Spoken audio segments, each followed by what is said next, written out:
ಜೈ ಶ್ರೀರಾಮ್, ಹೇಗಿದ್ದೀರಾ? ಇವತ್ತಿನ ಶ್ರೀಕೃಷ್ಣನ ನವರತ್ನ ಕವಚ ಅಲಂಕಾರ ನೋಡ್ಕೋತಾ ಬರ್ಬೋದು. ಆನಂತರ ಕೆಲವು ಫೋಟೋಸ್ ಎಲ್ಲ ಹಾಕಿದ್ದೀನಿ ದೇವ್ರುಗಳದ್ದೆಲ್ಲ ನೀವು ನೋಡ್ತಾ ಬನ್ನಿ.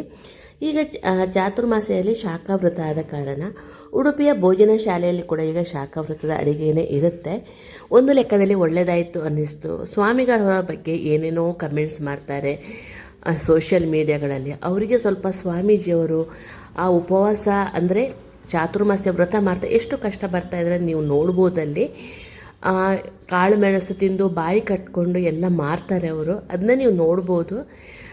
ಇವತ್ತು ಏನು ಅಡುಗೆ ಮಾಡಿದೆ ದ್ವಾದಶಿಗೆ ಅಂತ ನೀವು ನೋಡ್ಬೋದು. ಚಕ್ರಾಬ್ಜ ಮಂಡಲ ಹಾಕಿದ್ದೀನಿ ನೋಡಿ. ಆನಂತರ ಹಿಂದಿನ ಅವತ್ತು ರಾತ್ರಿ ನೋಡಿ ಇಡ್ಲಿ ಲೋಟೆಗೆ ಎಲ್ಲ ಎಣ್ಣೆ ಹಚ್ಚಿ ರೆಡಿ ಮಾಡಿಟ್ಟಿದ್ದೀನಿ. ಮಾವಿನಕಾಯಿ ತುರಿ ಮಾಡಿಟ್ಕೊಂಡಿದ್ದೀನಿ. ಪೊನ್ನಂಗಡಿ ಸೊಪ್ಪನ್ನು ತೊಳೆದು ಕಟ್ ಮಾಡಿ ಇಟ್ಕೊಂಡಿದ್ದೀನಿ, ಕಾಣ್ಬೋದು. ಆನಂತರ ಉದ್ದಿನ ಬೇಳೆನ ನೆನೆಸಿಟ್ಟಿದ್ದೀನಿ, ಉದ್ದಿನ ವಡೆ ಮಾಡೋಣ ಅಂತ. ವ್ರತಕ್ಕೆ ಉದ್ದಿನ ಬೇಳೆ ಹೆಸರು ಬೇಳೆ ಬರೋ ಕಾರಣ ಇದು ನೋಡಿ ಇಡ್ಲಿ ಹಿಟ್ಟು.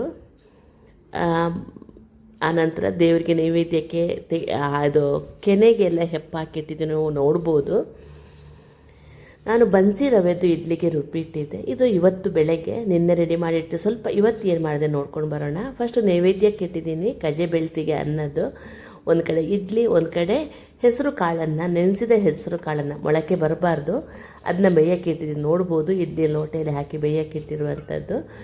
ಈಗ ಹೆಸರು ಬೇಳೆ ನೆನೆಸಿಟ್ಟು ಅದರದ್ದೊಂದು ಸಾರು ಮಾಡೋಣ ಅಂತ ನೋಡಿ. ಇದು ಉದ್ದಿನ ಬೇಳೆನೇ. ಆನಂತರ ಹೆಸರು ಬೇಳೆನ ತುಪ್ಪ ಹಾಕಿ ಬೇಯಕ್ಕಿಟ್ಟೆ. ನೆಕ್ಸ್ಟ್ ಈಗ ಒಂದು ಪಲ್ಯಕ್ಕೆ ಒಗ್ಗರಣೆ ಹಾಕ್ಕೊಳ್ಬೇಕು ನಾವು. ತುಪ್ಪ ಹಾಕಿ ಅರಿಶಿನ ಹಾಕೋಂಗಿಲ್ಲ, ಗೊತ್ತಲ್ಲ, ಆದ ಕಾರಣ ಸ್ವಲ್ಪ ಎಣ್ಣೆ ಪಸ ಅಥವಾ ತುಪ್ಪ ಈ ವ್ರತಕ್ಕೆ ಸ್ವಲ್ಪ ಹಿತ ಆಗುತ್ತೆ. ಆನಂತರ ಹೆಸರು ಕಾಳು ಮತ್ತು ಇದರದ್ದು ಪಲ್ಯ ಮಾಡೋಣ ಅಂತ ಪೊನ್ನಂಗಡಿ ಸೊಪ್ಪಿದ್ದು ಉದ್ದಿನಬೇಳೆ ಸಾಸಿವೆ ಹಾಕಿ ಚಟಪಟ ಆದ ನಂತರ ಪೊನ್ನಂಗಡಿ ಸೊಪ್ಪು ಹಾಕಿ ಸ್ವಲ್ಪ ಹೊತ್ತು ಫ್ರೈ ಮಾಡಿಕೊಂಡೆ ನಾನು, ನೋಡ್ಬೋದು ನೀವಲ್ಲಿ. ಪ್ರತಿ ಸಲನೂ ಇಂಗು ಕರಿಬೇವಿನ ಸೊಪ್ಪೆಲ್ಲ ನೆನೆಸ್ಕೊಳ್ತೀನಿ. ನಿಮಗೂ ಹಾಗೇ ಆಗುತ್ತೆ. ಯಾರೋ ಶಾಖಾವೃತದ ಅಡುಗೆ ಮಾಡ್ತಾಯಿದ್ರೆ ಅವರಿಗೆಲ್ಲ ಹಾಗೆ ಅನಿಸೋದು ಸಹಜ ನೋಡಿ. ಇದಾದ ನಂತರ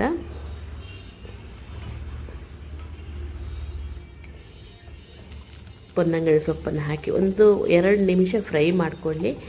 ಆನಂತರ ಹೆಸರು ಕಾಳು ಬೇಯಿಸಿದ್ದನ್ನು ಹಾಕಿ ಉಪ್ಪು, ಆನಂತರ ಬೆಲ್ಲ ಹಾಕಿದರೆ ಪಲ್ಯ ರೆಡಿಯಾಗುತ್ತೆ. ಜೀರಿಗೆ ಪುಡಿ ಮಾತ್ರ ಹಾಕ್ಕೊಂಡಿದೆ, ಪೆಪ್ಪರ್ ಪುಡಿ ನಿಮಗೆ ಅನುಕೂಲಕ್ಕೆ ತಕ್ಕಂತೆ ನೀವು ಹಾಕ್ಕೊಳ್ಳಿ. ಆನಂತರ ತೆಂಗಿನಕಾಯಿ ತುರಿ ಹಾಕಿದರೆ ಟೇಸ್ಟು ಚೆನ್ನಾಗಿ ಬರುತ್ತೆ ಅಂತ ಅಷ್ಟೇ.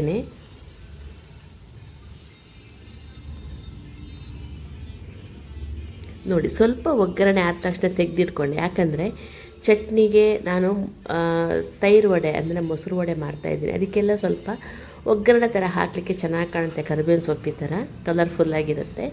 ಆನಂತರ ನೋಡಿ ಇದಕ್ಕೆ ಉಪ್ಪು, ಆನಂತರ ಬೆಲ್ಲ ಹಾಕಿ ನೀರು ಆರೋ ತನಕ ಇದು ಮಾಡಿದರೆ ಸರಿ. ಅಷ್ಟೊತ್ತಿಗೆ ಸೊಪ್ಪು ಬೇಯುತ್ತೆ.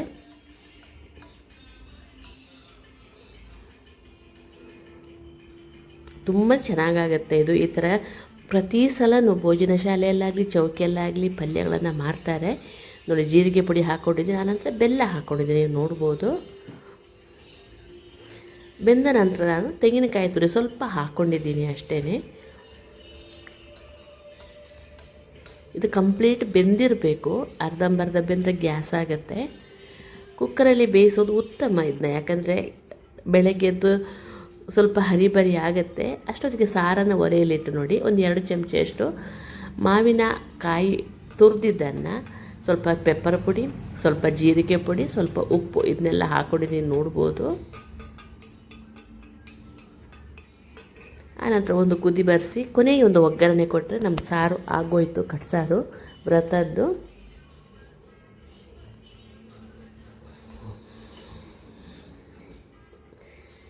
ನಿಮಗೆ ಇದಕ್ಕೆ ಬೇಕು ಅಂತ ಕಂಡ್ರೆ ಬೆಲ್ಲ ಹಾಕ್ಕೊಳ್ಳಿ, ನಾನು ಬೆಲ್ಲ ಹಾಕ್ಕೊಳ್ತಾ ಇದ್ದೀನಿ. ತುಪ್ಪ ಹಾಕ್ಕೊಂಡು ಊಟ ಮಾಡಲಿಕ್ಕೆ ನಾನು ಉದ್ದಿನ ವಡೆ ಕೂಡ ಮಾಡಿದ್ದೆ, ತುಂಬಾ ಚೆನ್ನಾಗಾಗಿತ್ತು. ತೆಂಗಿನಕಾಯಿ ತುರಿ ಕೂಡ ಪಲ್ಯಕ್ಕೆ ಹಾಕ್ಕೊಂಡಿದ್ದೀನಿ. ಆನಂತರ ತೆಂಗಿನಕಾಯಿ ತುರಿದು ಹಾಲು ತಗೊಂಡೆ, ನೋಡ್ಬೋದು. ಒಂದು ಗಂಜಿಗೆ, ಆನಂತರ ಮಾವಿನ ಹಣ್ಣಿನ ರಸಾಯನಕ್ಕೆ ಕೆಲವೆಲ್ಲ ನಾನು ವಿಡಿಯೋ ರೆಕಾರ್ಡ್ ಮಾಡಿಲ್ಲ, ಪದೇ ಪದೇ ತೋರಿಸಿದನ್ನೇ ತೋರಿಸೋದು ಅಂತಂದ್ಬಿಟ್ಟು ಮಾವಿನ ಹಣ್ಣಿನ ಪಲ್ಪು ತೆಗೆದು ಬೆಲ್ಲ ಹಾಕಿ ಸ್ವಲ್ಪ ಉಪ್ಪು ಹಾಕಿ ತೆಂಗಿನಕಾಯಿ ಹಾಲು ಹಾಕಿರುವಂಥದ್ದು. ಈಗ ನೋಡಿ ಸ್ವಲ್ಪ ಗಂಜಿಗೂ ಹಾಕ್ಕೊಂಡಿದ್ದೀನಿ. ಅದರಲ್ಲಿ ನೋಡಿ ಹಾಲು ಹಾಕ್ಕೊಂಡು ಮಗಚಿ ಇಡಿ, ಆಮೇಲೆ ಬೇಯಿಸಬಾರ್ದು. ತೆಂಗಿನಕಾಯಿ ಹಾಲು ಹಾಕಿದ ನಂತರ ಕುದಿಸಬಾರ್ದು ನಾವು, ಹಾಗೆಯೇ ಮಗಚಿಟ್ರೆ ಸಾಕು. ನನಗೆ ಮೊನ್ನೆ ಯಾರೋ ಅಡುಗೆಯವ್ರು ಹೇಳಿದ್ದು, ಮಠದಲ್ಲಿ ಮಾಡೋ ಥರ ನಮ್ಮದು ಯಾಕೆ ಗಂಜಿ ಬರೋದಿಲ್ಲ ಅಂತ ಕೇಳಿದ್ದಕ್ಕೆ ಅವ್ರು ಹಾಗೆ ಹೇಳಿದರು. ನಾನೇನು ಗೊತ್ತಾ, ಸಂಜೆ ತನಕ ಏನಾದಿದ್ರೆ ಹಾಳಾಗುತ್ತೆ ಅಂದ್ಬಿಟ್ಟು ನಾನು ಕುದಿಸೋಕ್ಕೆ ಹೋಗ್ತಾ ಇದ್ದೆ. ನಾನು ಕುದಿಸಬಾರ್ದಂತೆ ಅದನ್ನ. ನೋಡಿ ಆನಂತರ ನಾನು ರಸಾಯನ ಮಾಡಿದೆ, ಅದನ್ನೆಲ್ಲ ತೋರಿಸಿಲ್ಲ ಡೀಟೇಲಾಗಿ. ಉದ್ದಿನ ವಡೆ ಮಾಡಿದೆ, ಸ್ವಲ್ಪ ಉದ್ದಿನ ಬೇಳೆ ಹಾಕ್ಕೊಂಡು ಅದಕ್ಕೆ ಐಸ್ ಕ್ಯೂಬ್ ಹಾಕ್ಕೊಂಡು ನಾವು ರುಬ್ಬಬೇಕು. ಆನಂತರ ಅದನ್ನ ಚೆಂದ ಹೊಡಿಬೇಕು, ಅದರಲ್ಲಿ ಏರೇಷನ್ ಆಗಬೇಕು, ಅಂದರೆ ಗಾಳಿ ತುಂಬಿಕೊಳ್ಬೇಕು, ಆವಾಗ ಫ್ಲಫಿಯಾಗಿ ಬರುತ್ತೆ. ಆನಂತರ ಅಕ್ಕಿ ಹಿಟ್ಟು, ಸ್ವಲ್ಪ ಉಪ್ಪು ಹಾಕಿದರೆ ಸರಿ, ಮತ್ತಿನ್ನೇನೂ ಇಲ್ಲ, ವ್ರತ ಆದ ಕಾರಣ. ಆನಂತರ ಸ್ವಲ್ಪನೇ ತೆಗೆದು ಎಣ್ಣೆಯಲ್ಲಿ ಕರೆದು, ಆನಂತರ ತೈರು ವಡೆ ಅಂದರೆ ಮೊಸರು ವಡೆ ಮಾಡಿದ್ದೆ ನಾನು. ಸ್ವಲ್ಪ ತೆಗೆದು ಬಿಟ್ಟರೆ ಸರಿ, ಎಲ್ಲ ಮಿಕ್ಸ್ ಮಾಡಿಕೊಂಡು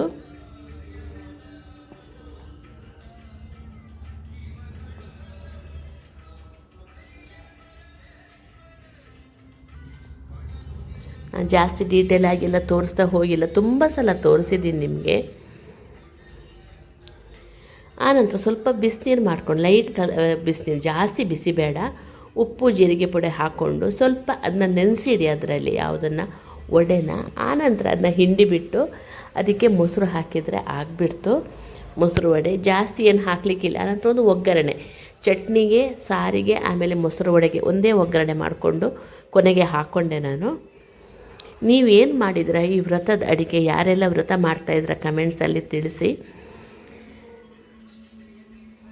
ನೋಡಿ ಇದು ನೆಂದಿದೆ. ಈಗ ನೀರು ಖಾಲಿ ಮಾಡ್ಕೊಂಡು ಬಂದು ಅದನ್ನ ಪಾತ್ರೆಗೆ ಹಾಕಿ ಮೊಸರು ಹಾಕಿದರೆ ಆಗೇ ಬಿಡ್ತು.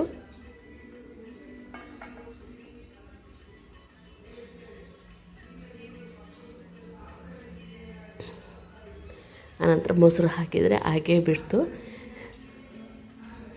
ಆಮೇಲೆ ಚಟ್ನಿದ್ದು ಅದೆಲ್ಲ ನಾನು ಜಾಸ್ತಿ ತೋರಿಸ್ಲಿಕ್ಕೆ ಹೋಗಿಲ್ಲ.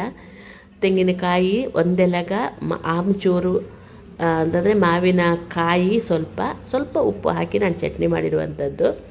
ನೋಡಿ ನಾನು ತೆಗೆದಿಟ್ಟಿದ್ನಲ್ಲ ಪೊನ್ನಂಗಡಿ ಸೊಪ್ಪು, ಅದನ್ನೇ ಕರಿಬೇವಿನ ಸೊಪ್ಪು ಥರ ಒಗ್ಗರಣೆ ಹಾಕ್ಕೊಂಡೆ. ಆಮೇಲೆ ಚಟ್ನಿಗೆ ಒಗ್ಗರಣೆ ಹಾಕ್ಕೋಬೇಕಿದ್ರು ಹಾಕ್ಕೊಂಡೆ. ನೋಡಿ ಬನ್ಸಿ ರವೆದು ಇಡ್ಲಿ, ಕಲರ್ ಕೂಡ ಸ್ವಲ್ಪ ಚೇಂಜ್ ಬರುತ್ತೆ, ಸ್ವಲ್ಪ ಫೈಬರ್ ಕಂಟೆಂಟ್ ಇರುತ್ತಲ್ವ ಅಂತ ನಾನು ಆ ಥರ ಮಾಡಿದ್ದೀನಿ. ಅದನ್ನ ಲೋಟದಲ್ಲಿ ಹಾಕಿದ್ದನ್ನು ಕಟ್ ಮಾಡಿ ತೆಗೆದಿರ್ತಾ ಇದ್ದೀನಿ, ಕಾಣ್ಬೋದು ನೀವಿಲ್ಲಿ. ಎಷ್ಟು ಮೃದುವಾಗಿ ಬಂದಿದೆ ಅಂತಲೂ ನೀವು ನೋಡ್ಬೋದು.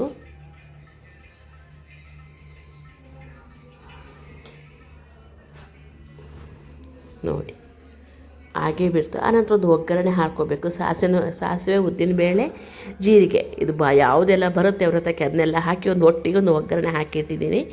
ಎಣ್ಣೆ ಮತ್ತು ತುಪ್ಪ ಮಿಕ್ಸ್ ಮಾಡಿಕೊಂಡು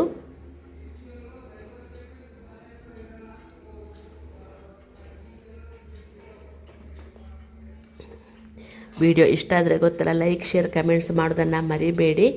ವಿಡಿಯೋ ಕಂಪ್ಲೀಟಾಗಿ ನೋಡಿ, ಆವಾಗ ನಿಮಗೆ ನಾನು ಏನಾದರೂ ಟಿಪ್ಸ್ ಎಲ್ಲ ಕೊಟ್ಟರೆ ನಿಮಗೆ ಗೊತ್ತಾಗುತ್ತೆ. ಈ ವ್ರತಕ್ಕೆ ಜಾಸ್ತಿ ಟಿಪ್ಸ್ ಎಲ್ಲ ಏನು ಬರೋದಿಲ್ಲ, ಆದರೂ ಕೆಲವೊಂದು ಹೇಳಿರ್ತೀನಿ ನಿಮಗೆ.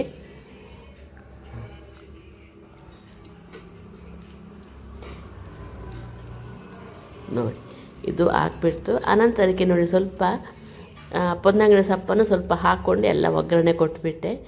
ನೋಡಿ ಅನ್ನ, ಗಂಜಿ, ಇಡ್ಲಿ, ಪಲ್ಯ, ಚಟ್ನಿ, ಈ ಕಡೆಯಿಂದ ರಸಾಯನ ಮತ್ತು ಸಾರು ನೀವು ಕಾಣ್ಬೋದು.